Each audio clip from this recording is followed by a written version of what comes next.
கொடுங்கலமதியிலே aunty வாயாண்டி சுடலைக்கு அங்க சாப்பாடு ரெடியாகுது.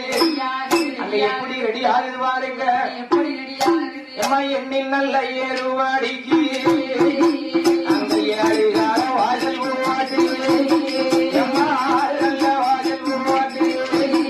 இந்த ஆண்டி நல்ல வாயாண்டிக்கு அந்த மூர்த்தி பிள்ளை வனமதியே அந்த மூவர் ஒரு கலமதியே அந்த மையான கலமதியே எம்ம பூச அரங்கத்தை வெட்டி அந்த பணத்தை தூக்கி மேல வைத்து நல்ல வந்து அரங்கத்தை வெட்டி அந்த பணத்தை தூக்கி மேல வைத்து எண்ணி நல்ல இருவடி அங்க ஈரம் அந்த மேற்பொதியும்